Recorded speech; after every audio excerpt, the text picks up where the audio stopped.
కేటీఆర్ గారు లేలే వారికి ఉన్నది, వారికి అవకాశం ఉన్నది. కేటీఆర్ గారు మాట్లాడండి.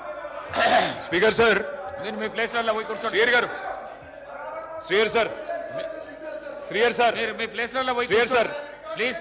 వారి పేరు కూడా తీసుకున్నారు, వారికి కూడా ఇవ్వండి సార్. కడియం శ్రీయర్ గారు పేరు తీసుకున్నారు, వారికి కూడా ఇవ్వండి. స్పీకర్ గారు ప్లీజ్. ముందు దయచేసి మీకు విజ్ఞప్తి సార్, మీరంటే మాకు అపారమైన గౌరవం ఉంది. స్పీకర్ గారు, గౌరవనీయులు పెద్దలు, మీరంటే మాకు అపారమైన గౌరవం ఉంది. మిమ్మల్ని మేము దయచేసి కోరేది, సభ బిజినెస్ ను దయచేసి నడిపే క్రమంలో గౌరవ మంత్రులు మేమేదైనా తప్పు మాట్లాడినా, మేమేదైనా మాట్లాడకూడని మాట్లాడినా, తప్పు మాట్లాడినా సవరించే అధికారం వారికి ఉంది. వారు ఇంటర్వ్యూని కావచ్చు, కరెక్షన్ చేయవచ్చు. కానీ దయచేసి తమరిని కోరేది, ఇక్కడ ప్రతిపక్షంలో మేము 39 మంది ప్రధాన ప్రతిపక్షంలో ఉన్నాం, వాళ్ళు 64 మంది ఉన్నారు. మరి వారికేమో సభ్యులు లేచినా మీరు సమయం ఇస్తున్నారు, వారు వ్యక్తిగతంగా దూషించినా, నోటికొచ్చినట్టు మాట్లాడినా మీరు కనీసం మళ్ళీ మాకు అవకాశం కూడా ఇవ్వట్లేదు.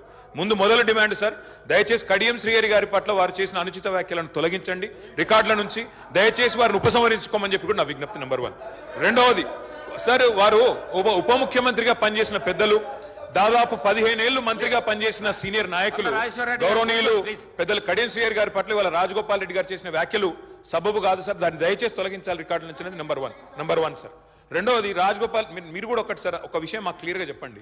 మా సభ్యులు లేచి అడిగితే మరి సభ్యులకైతే ఒకటే హక్కు ఉంటుంది సార్, అందరి సభ్యులకు 119 మంది సభ్యులకు ఒకటే రకమైన హక్కు ఉంటుంది. మా సభ్యులు అడిగితేనేమో మైకు రావడం లేదు, మరి వాళ్ళ అవతల వైపు ట్రెజరీ బెంచెస్ లోంచి సభ్యులు అడిగినా మైక్ ఇస్తున్నారు, ఎప్పుడు అడిగినా మైక్ ఇస్తున్నారు, వాళ్ళని మాట్లాడమని మీరే మరి మోటివేట్ చేస్తున్నారు. దయచేసి నా విజ్ఞప్తి మీతోని, అందరు సభ్యులను ఒకటే ఘాటను ఒకటే పద్ధతిలో చూడాలి తప్ప ఈ రకంగా చూడడం ఇది భావ్యం కాదు కదా సార్. మీరు కూడా దయచేసి ఈ విషయంలో పునరాలోచించాలని విజ్ఞప్తి. ముందు రాజగోపాల్ రెడ్డి గారు మాట్లాడిన మాటలను దయచేసి మరి రికార్డుల నుంచి తొలగించాలని మిమ్మల్ని కోరుతా ఉన్న అధ్యక్ష. వారు కూడా ఉపసంహరించుకుంటే వారి గౌరవం దక్కుతుంది. అట్లా మాట్లాడడం ఒక సీనియర్ దళిత నాయకుడి పట్ల, ఒక సీనియర్ దళిత మంత్రి పట్ల, గతంలో 15 ఏళ్లు మంత్రిగా పనిచేసిన పెద్దల పట్ల ఆ రకంగా మాట్లాడడం వారికి మంచిది కాదు. ఉపసంహరించుకోమనండి, లేదా మీరైనా రికార్డుల నుంచి తొలగించాలనేది డిమాండ్. రెండవ మాట అధ్యక్ష, ఇందాక నాకు మీరు మైక్ ఇవ్వలేదు, ఇప్పుడు ఇచ్చినారు అనుకుంటున్నాను. దానికోసమే ఇందాక పొన్నం ప్రభాకర్ గారు మాట్లాడినప్పుడు నేను వారంటే నాకు గౌరవం ఉంది అధ్యక్ష. పొన్నం ప్రభాకర్ గారు నేను 2009 నుంచి కలిసి పనిచేసిన సహచరులు. ఆనాడు వారు ఎంపీగా, నేను ఎమ్మెల్యేగా మొదటిసారి గెలిచినాం, అప్పటి నుంచి కలిసి పనిచేసినాం. కానీ సత్యదూరమైన మాటలు చెప్తుంటే, వాస్తవానికి విరుద్ధమైన మాటలు చెప్తుంటే బాధతో తప్పకుండా అన్నాం అధ్యక్ష. కానీ వారు కూడా గౌరవ మంత్రి వారు, ఈరోజు గౌరవ మంత్రి గారు తప్పకుండా ఆలోచించాలి, మాట్లాడేటప్పుడు 1-2 సార్లు ఆలోచించాలి. ఇవాళ వారి నియోజకవర్గంలో హుస్నాబాద్లో గౌరవెల్లి అనే రిజర్వాయర్ పూర్తయి ట్రయల్ రన్ అయిన మాట వాస్తవం కాదా అధ్యక్ష? ఇవాళ హుస్నాబాద్లో ప్రజలకు తెలియదా? వేములవాడ నియోజకవర్గంలో మలకపేట రిజర్వాయర్ మొత్తం పూర్తయి అందులో 1 TMC నీళ్లున్న మాట వాస్తవం కాదా అధ్యక్ష? ఇవాళ కాళేశ్వరం గురించి మాట్లాడి అదేమి జరగనట్టు నేను మేడిగడ్డకు పోయి వచ్చి మా మీద బురద జల్లే ప్రయత్నం ఏదైతే చేస్తున్నారో అధ్యక్ష, నేను గౌరవ సభ్యులకు తమరి ద్వారా తెలియజేసేది అధ్యక్ష ఒకటే ఒక్క మాట అధ్యక్ష. కాళేశ్వరం అనేది ఒక బరాజ్ కాదు అధ్యక్ష.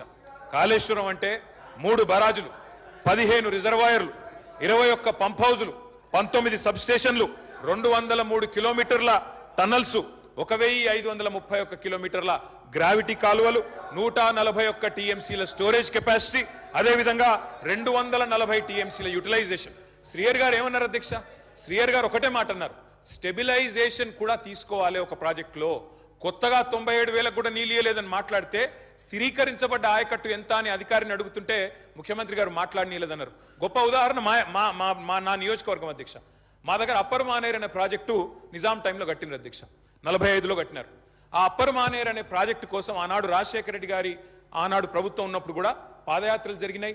దాన్ని ఎప్పటికప్పుడు స్థిరీకరించాలని, నింపాలనే ప్రయత్నాలు జరిగినాయి. కానీ ఎప్పుడు నింపబడ్డది అధ్యక్ష? మొత్తానికి మల్లన్న సాగర్ కట్టిన తర్వాత మల్లన్న సాగర్ నుంచి వచ్చే కాలువ ద్వారా ఎప్పుడైతే కూడవెల్లిలోకి నీళ్ళు వచ్చినాయో, కూడవెల్లి వాగులోకి ఈరోజు ఏప్రిల్లో ఎర్రటి ఎండల్లో కూడా మా మిడ్ మానేరు, మా అప్పర్ మానేరు ఎండుతున్న మాట వాస్తవమా కాదా?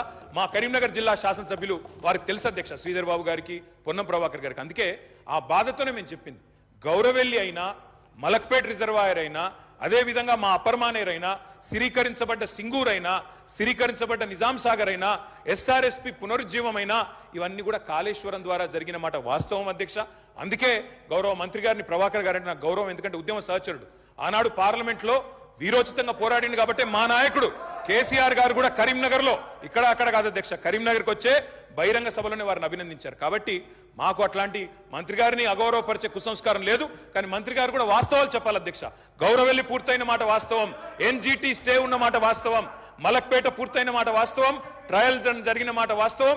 కాళేశ్వరంలో, ఇంత పెద్ద కాళేశ్వరంలో 3 బరాజులు, అదే విధంగా 15 రిజర్వాయర్లు ఉండే కాళేశ్వరంలో ఒక్క బరాజులో 3-4 పిల్లర్లకు ఇబ్బంది జరిగితే దాన్ని రిపేర్ చేయండి. ఇప్పుడే మా గౌరవ పెద్దలు కడియం శ్రీహరి గారు డిమాండ్ చేసినారు, దాన్ని రిపేర్ చేయండి. రైతుల మీద కోపం పెంచుకోకండి.